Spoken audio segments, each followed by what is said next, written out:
Hi everybody, this is Alchemist 2. Happy Hallows Eve. It's almost Samhain, or Samhain as we call it here. One of my favorite holidays of all time. Anywho, I recently watched the next to last Ruby Gloom DVD that's been released in the United States, and this one's called Gloommates. That was really adorable. There was one episode on there that I really loved, and I laughed my butt off at it. It was called Record Breakers. I think that was the best episode of the entire Ruby Gloom saga thus far, in my opinion. I don't know. I thought it was really well done and just hysterical. I heard that there was a musical Ruby Gloom special that they did, which I don't think is on DVD. I don't know if they put it on The Girl Who Loves to Rock or not. I wish they did. I don't know what episodes that DVD includes because I haven't received it yet, but I'm really hopeful that I'll enjoy it so much as I have enjoyed the last Ruby Gloom DVDs. Reason it's called Gloommates is because Iris, being her usual reckless self, riding around on Squib, her pet. I think he's a caterpillar. Actually, he's kind of he's a flying moth. I guess you could say he's a moth, but he's a caterpillar with wings, which would technically make him a butterfly, but I don't know. I'm just going to say he's a flying insect and leave it at that. And she's doing these death-defying stunts and engaging in her daring do as usual. And she's just zipping around going wahoo, and she accidentally wrecks herself into Skullboy's room, destroying it completely. So Skullboy has to move in with Poe, and he and Poe don't really see eye to eye because they're exact opposites. Poe is a more erudite character. Skullboy is kind of a more relaxed character. In this episode, he's definitely more relaxed, and he feels like he had descended from a long line of layabouts, and he actually has this guide to how to become a layabout, which I thought was very amusing because you really don't need a guide to become a layabout. You just lay about and you do nothing. That's what a layabout does. I mean, they're not good for anything. They're just lazy. That was the whole point of the whole episode, was how to avoid becoming lazy and just being no good, no account for anything. Because you gotta do work to earn a living, or you're gonna be poor. But it was a good episode. I thought that there were a lot of morals and values and ethics presented in it. Like I said, Record Breakers was the funniest episode ever. The Name That Tune was good too because there was a lot of good music in it, and a particular song that Ruby plays I would love to have the sheet music for. This is a really catchy tune. She forgets it, but Skullboy remembers it, and at the end she plays it for everybody, and they all dance Scooby-Doo style, which it really brought back my nostalgia of Scooby-Doo. If you've seen the original episodes, and they dance, and well, actually, no, it's not Scooby-Doo that they danced in. It was Josie and the Pussycats. In every single episode, they dance. And there was another cartoon where they did that, and I think it was called the Offbeats. It was called the Offbeats, and it was part of What a Cartoon Show. The same animator who did Sheep in the Big City, which I absolutely adored when I was a little kid because of all of the different puns that were involved in it, and the kind of play on, not play on words, but the innuendo and just the whole satire of it. It was very amusing, I felt, and it had this kind of satirical style in it that was similar to the humor that you would see in either The Simpsons or something very erudite such as that, and going against a lot of the pop culture of the time. This was actually parodizing a lot of the the cop dramas that you see, or the noir back in the day. And if you're like me and you like classics, then Sheep in the Big City was right up your alley, because a lot of kids in that day and age, I don't think they really understood the references that were being made, but I would look at it and be like, ah, yes, I know what they're going at here.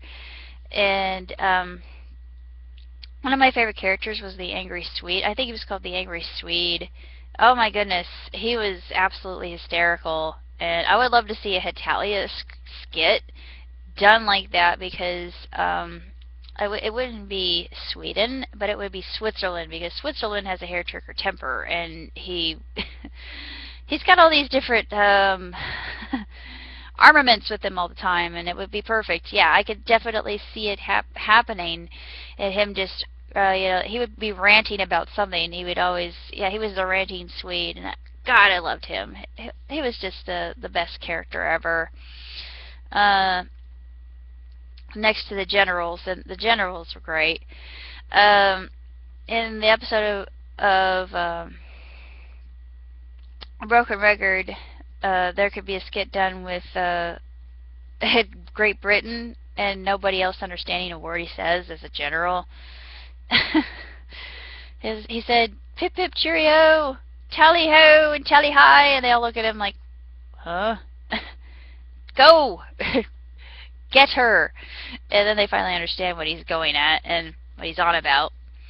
And I really liked that kind of humor, and it was more of British wit. And then Name That Tune, they do a Breaking the Fourth Wall when they talk about using the same panels for animation, which they do a lot if they don't have a lot of money to save for background and animation, because animation is not cheap. There is a cartoonist, and I really remember this, and I don't fault him for this at all, because I know animation is very expensive. I still have the VHS, because I don't know, he got married. He was called the People's Cartoonist. He was Greek, according to his heritage, and he loved They Might Be Giants. That was one thing we had in common, and I thought that rocked, because I still love They Might Be Giants, because They Might Be Giants are boss. Anywho, he used a lot of repeats in his background animation, his background panels, because animation is definitely not cheap, even if you get all the equipment, and the equipment costs you an arm and a leg to do, and it's backbreaking work. And he did Third Wish in Your Half, and the Third Wish didn't go over so well, because it was rather misogynistic and sexist, and there was a lot of fan service, but I still liked it. I mean, it was funny. I mean, to me, it didn't really offend me in any way, shape, or form, even though, I tend to be a little bit sexist myself sometimes. I'm really more of an egalitarian, but he's kind of a nihilist, so yeah, I don't really see that as a bad thing. But as he changed as a person, I always thought he had a good heart. I mean, I hold him in high regard, because he was inspired by The Rose of Versailles, for God's sakes, which is a classic, and that really wasn't brought out only until recently by Right Stuff International, which I really want to see, because it's based on a story. But anyway, I'm really going off a really strange track here, but anyway, I'm not sure what he's doing now. I haven't checked any websites leading up to his site and of itself. I don't think he's updated. It's just like Homestar Runner. Homestar Runner just stopped production. One of their I forget who, but somebody in that group they had a baby, so they really haven't had a lot of time to do any updates. So yeah, family is more important than animation, people, and I respect this. I still love Homestar Runner, even though it's no longer in production. I am still a huge fan of Your Half and Third Wish, even though there are a lot of people out there that look at me like, what? Who? Huh? And once they might be giants and people look at me, I'll say, okay, let me go back to really old-fashioned music here. Back in my parents' day, there was a song called Istanbul, but not Constantinople. Yeah, okay. Does that answer your question? No, I don't know who these people are. I just go, ugh.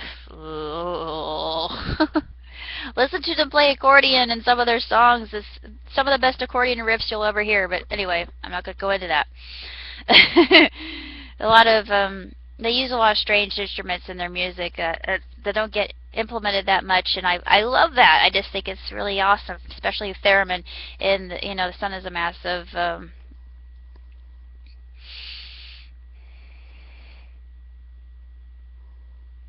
The Sun is a mass of super. I can't remember how it goes, but anyway, I know how it goes. I mean, I know the tune. I just don't know the words because I'm tired. But this that just reminded me of that, and I really sorry that I went off on that really bizarre track, but I'm looking forward to seeing the final DVD, and I'm probably going to go on YouTube to see the musical that they did, because it wasn't released on DVD. At least I don't think it was. Amongst other things, we're going to be having an auction on the 16th. I'm going to be writing another song. I'm actually writing a kind of a darker song for Halloween. It's about somebody who's tracking somebody else down. It's not really me. It's just, maybe it could be used for a character later on who is psychotic in some way, shape, or form. I'm nothing like that. No, I don't think that people who are like that and who are stalkers are just, they have no lives. But I just wanted to write a song like that was kind of fun, and I don't know what inspired that. I think the latest episode of Metalocalypse did, which I absolutely loved. I thought it was just righteous. It was the most wickedly algebraic thing I've seen in a good long while, and just the whole thing I thought was really beautiful, and I was surprised that the song Happy Place it kind of made me, that I actually wrote a song called My Happy Place based on that, strangely enough. Because I thought, oh yes, I can so relate to Toki, and I'm not sure why. If I were one of the band members, I would think I would be kind of a mixture of Swiss-Scar and Toki. Well, just a little more Toki than anything. The nicest one in the band, one that doesn't have that much rage in his heart, just innocent. I can't play guitar to save my life. I only know like 3 chords and they're cheater chords. Actually 4 chords and they're cheater chords. I don't have my guitar anymore. But if I were to get another guitar, I would try to learn. There's a video game that could help me learn in 60 days, which I would love to do, but I've just been doing so many other things. It's just been absolutely insane. Like I said, auction on the 16th, which is 2 days after my birthday anniversary, or my wriggling day. I'm sorry I had to, because that's one of my fandoms. I'm still writing a story called The Gaijin. I recently posted a fluffic between Mituna and Latula. One of my favorite OCPs of all time. I just think they're so sweet together. They're perfect, and I'm just so it flowed when I wrote it. I wrote it as Matuna from his point of view, um, before he becomes the doomsayer and all that. I'm still writing The Gloomiest Wedding Ever, which I haven't really gotten too much into, but I will definitely finish it. I'm working on Defenders of Lyoko. I've a new script in mind. It's called Danielle versus Donatello. The idea is kind of taken from Dan versus. Kind of, but it's a little bit different because my main character, Danielle, she absolutely loathes Donatello because since grade school they have been competing with each other. And they don't like each other at all. Donatello is a very competitive character, and he's just the type that wants to always give Danielle her comeuppance because she's the teacher's pet. She does well in everything. She excels in everything, just like Donatello does. But they do it just to get on each other's nerves. And at one point in time, they're partners when they're in high school, and it's kind of revealed that they have maybe a crush on each other at that point in time. But they didn't want to reveal it. They didn't want anybody to know about it. It was a secret. Um, and this comes to light later in the script, when she finally has had enough of all of his noise violations, when he's having his weekly block parties. He's in a very successful video game firm, and he's just released another video game with his associates. And to commemorate how well this video game is done on the market, he's throwing another block party, and he's just having the time of his life. And Danielle, she's trying to read a book, and she can't really get into it. All of the noise is distracting her, and she can't focus. So she's had it up to here with all the ruckus. So she decides to just walk into his party, and there's a bouncer at the door, and he's this big, muscular, square-shouldered, square-jawed, stoic person, and really no sense of humor. I kind of took his personality off of Cho from The Mentalist, if you know what I'm talking about. I really wanted a character like that, just straight, just a straight man, because I thought it would be a lot of fun to do a spiel like that. And he says, "Ma'am, I'm going to have to ask you to step outside. You're not allowed inside.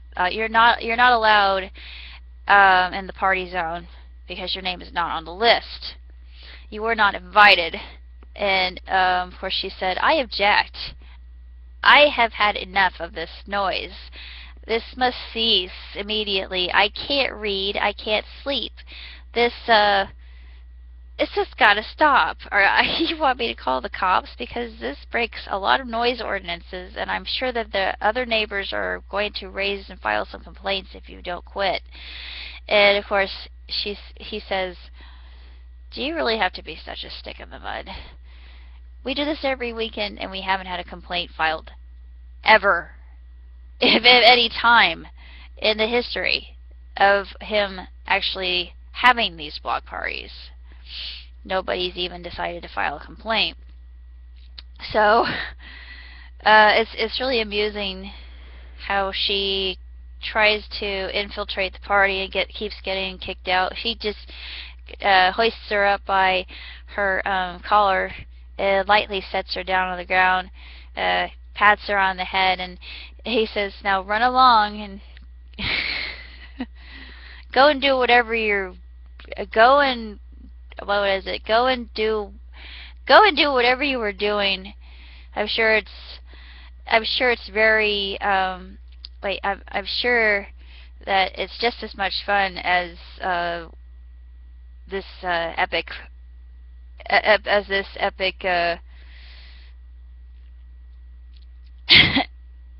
as this epic rave, which I highly doubt. Good day to you.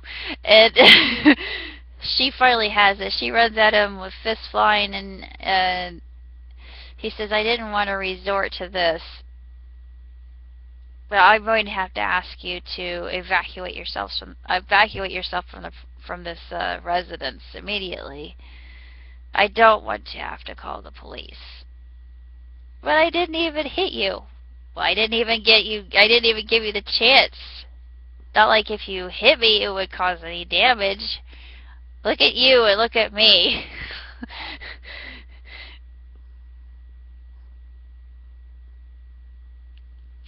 So that part will be really amusing to write. But I've got so many different things I've been working on, including a parody of Demons, which I'm gonna have. It's more of a Christmas song. Strangely enough, I don't know how I came up with that. That was just kind of a random idea.